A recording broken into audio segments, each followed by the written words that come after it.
Kasus pernikahan dini di Indonesia sudah masuk dalam tahap mengkhawatirkan. Berdasarkan data dari Pengadilan Agama atas permohonan dispensasi perkawinan usia anak, di tahun 2021 tercatat 65.000 kasus dan di tahun 2022 sebanyak 55.000 kasus. Nah, lalu bagaimana tren pernikahan dini di salah satu kota terbesar di Indonesia yakni Kota Batam? Untuk itu hari ini saya akan berbincang bersama Hakim dan sekaligus Humas Pengadilan Agama Batam, Azizon. Halo, selamat siang Pak Azizon. Selamat siang. Bagaimana kabarnya Pak Azizon? Assalamualaikum. Alhamdulillah Waalaikumsalam baik, Mbak warahmatullahi Yoli. wabarakatuh. Oke, baik. Pak Azizon, di tahun 2021 dan juga 2022 secara sedikit mencengangkan nih Pak Azizon, bahwa jumlah pernikahan anak di Indonesia itu cukup tinggi. Nah, untuk di Kota Batam seperti apa nih Pak tren pernikahan usia anak di tahun 2023 ini? Kalau kalau di Batam tahun 2023 ini sebenarnya relatif kecil kalau diukur dari masuknya besarnya perkara ya. 2023 ini hanya 8. 8 perkara dispensasi nikah. Hanya 8 yang masuk. Iya. Jika 2022 jika kita lihat seperti apa nih Pak? Meningkatkah atau mungkin menurun? Kalau kalau tahun 2023 ini menurun kalau dibandingkan dengan tahun 2022 lah. Kalau 2022 itu ada 16 yang masuk. Kasus. Tapi kan ini masih masuk Ada di yang bulan 16 masuk. September Tapi ya tidak, Pak? Ini masih di ya ini bulan. kalau bulan September ini masih 8. Masih Oke. 8 ya.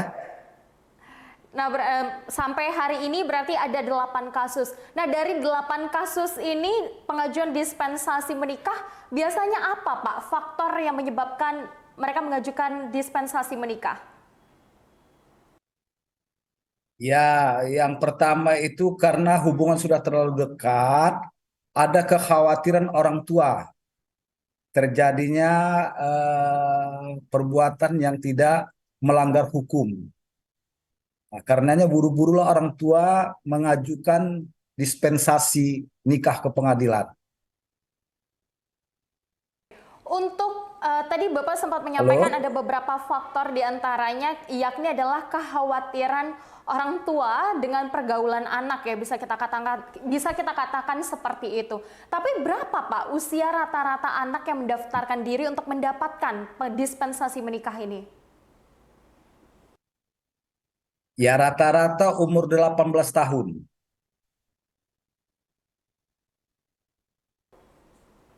Ya ada juga sedikit ya, ada yang 17. Tapi rata-rata kebanyakan umur 18 tahun. Hanya menunggu bulan lagi, karena 18 tahun lebih. Oke. Lalu Pak, di Pengadilan Agama Batam sendiri, setiap orang yang mengajukan dispensasi menikah, apakah semuanya akan diterima atau mungkin bisa saja dispensasi menikah itu ditolak pengajuannya? Ya, jadi ada yang kita terima, ada yang kita tolak, ada yang mereka sadar sendiri cabut. Tunggu dulu usia anak itu setelah nasihat oleh hakim. Ini kan hakimnya hakim tunggal. Kita kasih pengertian tentang bagaimana akibat risiko terhadap perkawinan di bawah usia dini, kemudian bagaimana dampak terhadap anak, pendidikan anak, kesehatan, kemudian bagaimana organ reproduksinya, bagaimana secara psikologis, itu akan kita sampaikan kepada kedua orang tua, baik terhadap calon istri maupun calon suami. Nah, itu akan kita sampaikan sehingga ada yang mengerti dan saling-saling punya punya komitmen, dia cabut perkara itu, menunggu sampai usia 19 tahun.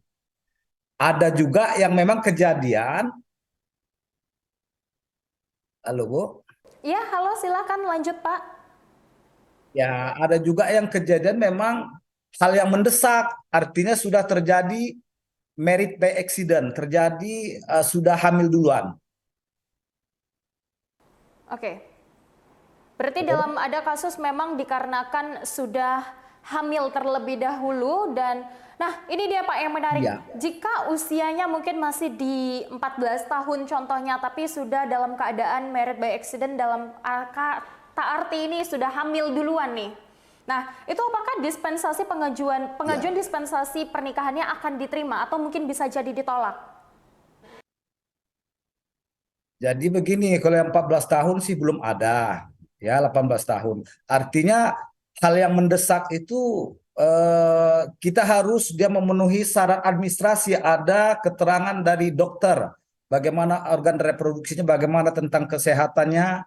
Ah, ini akan kita pertimbangkan dan juga kita pertimbangkan tentang kepentingan terbaik bagi anak, the best interest of the child-nya itu. Jadi semuanya kepentingan terbaik bagi anak dan bagaimana pendidikannya, bisa nggak dijamin pendidikannya, meskipun dia hamil tapi jangan terganggu pendidikannya. Nah, ini akan kita lihat. Tapi umur 14 tahun belum ada kalau di Batam ini ya.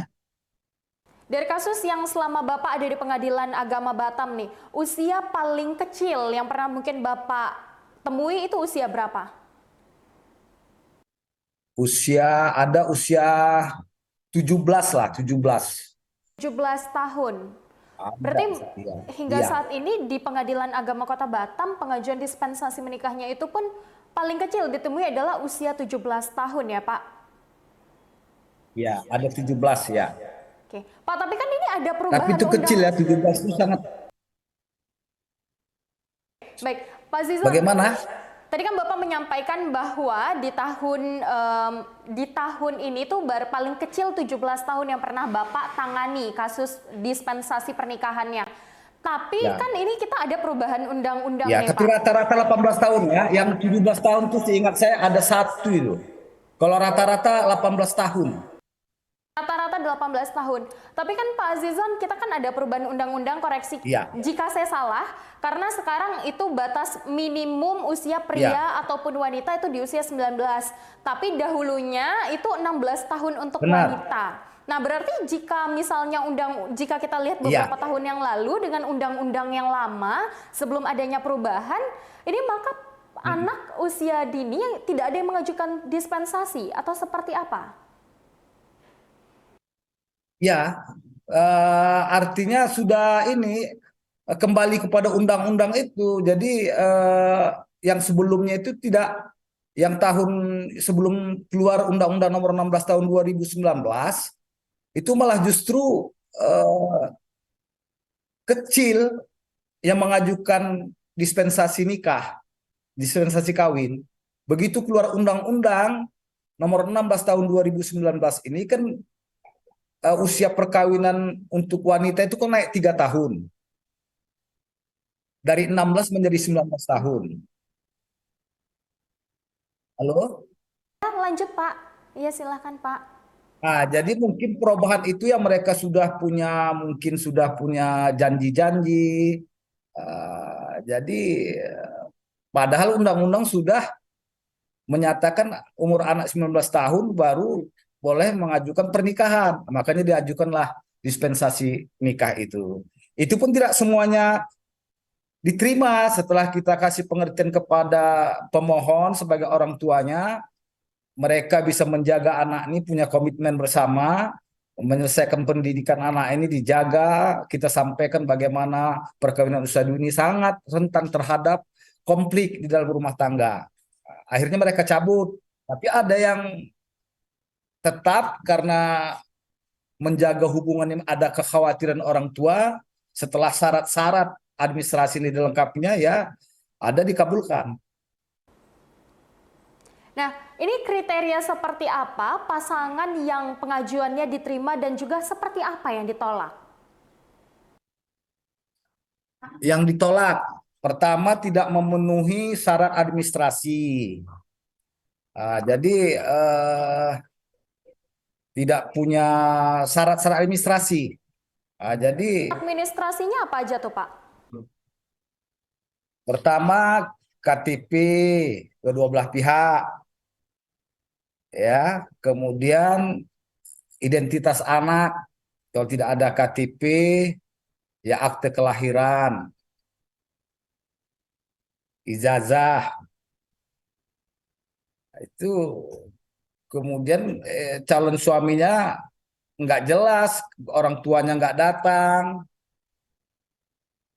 itu tidak terpenuhinya, syarat formilnya nggak terpenuhinya. Kemudian tidak terbukti pula, sangat mendesak. Dan anak ya ada indikasi kurang ini, ya anak itu artinya setelah diperiksa memang memungkinkan untuk tidak segera lah. Semacam ada tekanan psikologi terhadap orang tua karena faktor-faktor X lah. Bisa saja karena ini alasan ya agama, karena terlalu ini dekat begitu kan. Padahal tidak ada mengkhawatirkan, belum terjadi apa-apa begitu. Nah, demi kepentingan terbaik bagi anak dan anak rela kita tunda apa? Kita tolak. Yang diterima seperti apa? Kalau yang diterima sudah memenuhi syarat semua, syarat-syarat formulir sudah terpenuhi, kedua orang sudah punya komitmen, baik komitmen tentang ekonomi, tentang hubungan sosial anak, tentang kesehatan anak. Hanya menunggu bulan, 18 tahun lewat, ada kekhawatiran orang tua ini dikabulkan atau sudah terjadi merit by accident tadi. Ada keterangan dokter. Sebenarnya saya penasaran ini, mekanisme atau mungkin prosedur dari pengajuan dispensasi perkawinan, ini mudah atau sulit? Ribet nggak sih? Ya, dibilang ribet ya tidak, dibilang juga mudah tidak, asalkan dia penuhi semua syarat administrasinya. Dan nanti kalau nggak ada yang ribet sebenarnya, kalau dia memenuhi semua syarat administrasi dan nanti majelis hakim yang akan memeriksa. Semuanya terpulang kepada kepentingan terbaik bagi anak. Kepentingan terbaik bagi anak. Nanti kan anak ditanya, itu kan hakim tunggal. Nanti hakim akan menanya anak dengan tidak memasukkan orang tuanya ke dalam. Kita supaya terbuka anak ini. Apa yang terjadi? Pak, Anda sendiri Bagaimana kan pendidikannya? Oke. Pak Zizon, Anda sendiri kan selain sebagai hakim juga adalah humas yang dalam artian memang Anda berinteraksi langsung dengan para calon pengantin yang ingin menikah di usia yang masih sangat dini ini. Nah, dari pandangan Anda sendiri ini Pak, berdasarkan Iya. mungkin interaksi yang sudah pernah Anda lakukan, sebenarnya dari anak itu apa Pak? Faktor yang mungkin mendorong mereka sendiri ingin menikah, jika memang bukan faktor dari orang tua atau dorongan dari luar, dari diri mereka sendiri itu kenapa Pak? Iya. Pemahaman yang kurang atau seperti apa nih? Ya, faktor itu tadi, faktor cinta, kedekatan, takut kehilangan, ya kan? Jadi segera untuk ya itu tadi, segera menikah, mempunyai rasa memiliki. Rasa memiliki itu, dia takut ditinggal, itu rasa memiliki tadi. Ya, ini cukup kaget ya saya mendengar bahwa mungkin karena ingin memiliki juga takut ditinggal. Lalu dari banyaknya kasus yang Anda temui, rata-rata yang mengajukan dispensasi menikah ini adalah pihak perempuan, pengantin perempuan, atau yang laki-laki nih Pak? Ya, pihak perempuan. Pihak perempuan. Ya, Oke. Lalu Pak, hanya sedikit yang pihak laki-laki usianya di bawah 19 tahun. Artinya suami sudah matang. Sudah umur 21 tahun, ada yang 22 tahun, dan sudah punya pekerjaan. Nah, jadi kalau dia tidak punya kerjaan, disitulah kita orang tua harus buat komitmen untuk ya sama-sama memperhatikan ekonominya, pendidikannya. Nah, tapi rata-rata memang ada sudah tamat sekolah, ada yang sudah berhenti sekolah. Kalau dia masih sekolah, harus ada keterangan dari sekolah. Nah, dijamin pendidikannya. Nah, yang terpenting adalah kepentingan terbaik bagi anak. Nah, itu. oke. Pak Zizon, mungkin boleh Anda terlebih dahulu menjelaskan seperti apa tahapan dari mulai memasukkan berkas atau formulir ke pengadilan agama sampai pada akhirnya permintaan itu atau pengajuan itu diterima. Itu seperti Ya, apa Pak tahapannya? pertama dibuat surat permohonan. Ya, permohonan itu oleh wali oleh orang tua. Ya, yang memang usia anaknya di bawah 19 tahun. Ya, dijelaskan identitas, posita petitum, apa kejadiannya, apa peristiwanya, apa yang dia minta. Lalu dia masukkan ke pengadilan. Dia penuhi semua syarat-syarat administrasi, KTP, identitas anak, identitas kedua orang tuanya, identitas calon suaminya, kedua orang tua calon suaminya, kemudian juga eh, akte kelahiran anak, ijazah anak. Kalau anak ini masih sekolah atau masih sudah putus sekolah, itu semua ada. Kalau dia merit by accident, dia harus ada keterangan dari tenaga kesehatan, dokter atau bidan. Itu setelah itu dimasukkan, kalau itu masih kurang lagi, nanti akan diperiksa oleh panitra. Kalau kurang, dikembalikan berkas, dilengkapi dulu. Baru setelah itu ditentukan, setelah dia membayar perkara, baru ditentukan majelis hakimnya oleh ketua, nenek PMH, penetapan majelis hakim, hakim tunggal. Itu berdasarkan Perma nomor 5 tahun 2019 tentang pedoman mengadili perempuan, tentang pedoman mengadili permohonan dispensasi kawin. Setelah itu ditentukan tanggal sidangnya. Setelah sidang itulah kita periksa. Kita panggil, kita periksa apa permohonan ini, kita periksa di sidang, apa alasannya, itu kita periksa terus saksi-saksinya, kita periksa bukti-buktinya. Begitu Mbak Yuli. Tapi Pak, pada saat mungkin dari mekanisme ataupun prosedur yang berlangsung tahapan-tahapan itu, apakah mungkin dari panitera sendiri atau mungkin hakim ada nih Pak, mungkin menasehati kepada calon pengantin untuk mungkin pernikahannya ditunda dulu atau dan lain-lain, memberikan nasihat? Ada? Iya, iya sangat, itu sangat intens, itu sangat. Makanya ada yang dicabut setelah mereka mengerti, bisa mereka menjaga anak-anaknya, bagaimana risiko perkawinan usia dini, nah, itu punya risiko baik terhadap kesehatan, ah, itu pendidikannya, psikologis anak. Ini akan kita jelaskan semua. Bagaimana risiko perkawinan di bawah umur itu. Meskipun ya hanya menunggu, sabarlah, hanya menunggu 1 tahun. Orang tua kewajiban menjaga anak. Kalau dia sekolah, selesaikan dulu sekolahnya, pendidikannya. Nah, itu kita sampaikan terus. Nah, jadi kita sampaikan ini nanti kalau usia belum matang, potensi perselisihan dan pertengkaran itu di dalam rumah tangga sangat terbuka. Jadi tolonglah sebagai orang tua bagaimana bisa memberi pengertian kepada anak-anak juga kita sampaikan. Makanya ada yang sadar ya cabut, hanya walaupun ini kan kadang-kadang undangan sudah disebar, kan? Sudah ditentukan hari hanya. Ajuan diajukan. Iya, ini kadang-kadang seperti itu. Itu pun ada yang sadar cabut. Oke. Seperti tahun 2013 sudah ada berapa 16 perkara, 2 dicabut, itu 3 dicabut, malah 3 dicabut. Sadar.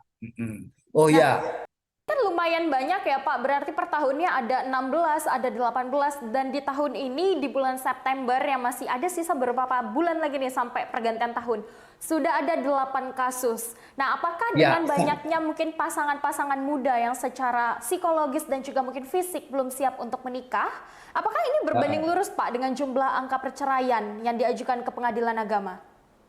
ya tidak berbanding lurus sih, sebab relatif kecil kan perkawinan eh, di bawah usia dini ini kan. Kalau yang perceraian ini ya rata-rata itu tadi yang sudah umur 40, 30 ya. Nah, tapi kalau yang ini belum apalah, tidak berbanding lurus lah. Berarti relatif kecil ya, Pak? Relatif kecil, nggak sampai 1%. Nah, itulah jadi Batam nih. Dari di Batam ini kayaknya ada penurunan. Penurunan. Gini, kebetulan saya juga eh, ikut di dalam memberikan penasihat atau pembinaan terhadap Catin calon pengantin yang diprakarsai oleh Kepmenak. Jadi mungkin dengan hadirnya para ustadz-ustadz memberikan eh, pengertian-pengertian, nasihat-nasihat tentang undang-undang perkawinan. Jadi masyarakat ya secara tidak langsung sudah tersosialisasikanlah Undang-Undang Nomor 16 Tahun 2019 itu. Jadi banyak masyarakat yang berperan, para ustadz, para petugas-petugas di Kepmenak itu sehingga ini angka perkawinan usia dini untuk Batam ini menurun. Nah, tahun ini termasuk menurun nih, menurun nih. Kalau untuk angka perceraian total dari segala usia meningkat, menurun, atau seperti Ya, apa? kalau untuk perceraian ya meningkat, meningkat. Itu meningkat. Ah, ah. Jadi gini, meningkatnya begini, apa boleh kan saya ngomong kan? Boleh kan, Pak? Itu mungkin faktor agama tadi mungkin karena ini tadi bukan kebutuhan hidup tapi gaya hidup. Mungkin gaya hidup di Batam ini mungkin gaya hidup sehingga kebutuhan hidup itu cukup tapi mungkin gaya hidup. Sehingga banyak banyak rumah tangga itu konflik karena kekurangan kan merasa selalu kurang. Kalau misalnya Gitu Pak dari Doli. kasus perceraian, itu tadi Bapak sempat menyampaikan bahwa gaya hidup yang paling Nah, banyak menggugat, pria atau wanita, Pak? wanita, wanita paling banyak itu Bu Yoli, paling banyak itu. Jadi Oke. kalau untuk kalau datanya ada itu kalau untuk paling banyak apa? Paling banyak wanita.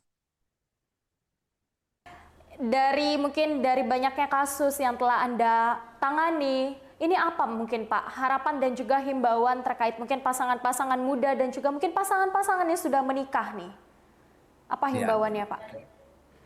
Harapan kepada pasangan yang usia dini ditahan dulu lah, biar matang dulu supaya tidak terganggu pendidikan, tidak terganggu kesehatan, kemudian tidak punya potensi terjadinya perselisihan dan pertengkaran dalam rumah tangga itu karena di usia yang sudah matang. Nah, kepada yang sudah berumah tangga, kita doakan supaya rumah tangganya sakinah, mawaddah, warahmah, saling-saling mengerti akan kewajiban dan hak. Kewajiban suami adalah hak bagi istri, kewajiban istri adalah hak bagi suami. Itu timbal balik. Nah, jadi masing-masing kalau sudah mengerti akan kewajiban sebagai seorang suami dan mengerti dia kewajiban sebagai seorang istri, insya Allah itu rumah tangganya akan terwujudlah menjadi rumah tangga yang sakinah, mawaddah, warahmah. Begitu Mbak Yoli. Oke, baik. Terima kasih banyak Pak Azizon atas waktunya Sama-sama, Mbak telah Yoli. bergabung hari ini berbincang bersama kita. Banyak sekali ya Pak informasi dan juga ilmu-ilmu yang tadi Bapak sampaikan. Semoga tadi perbincangan kita menjadi informasi yang baik dan juga diambil hal-hal yang baiknya oleh pemirsa Mata Angin hari ini. Terima kasih banyak Pak Azizon. Semoga kita sehat dan sukses selalu. Amin. Terima kasih banyak Pak. Terima kasih pemirsa Mata Angin hari ini telah menyaksikan Mata Angin hari ini. Saya Yoli Andini pamit undur diri. Sampai jumpa di Mata Angin selanjutnya.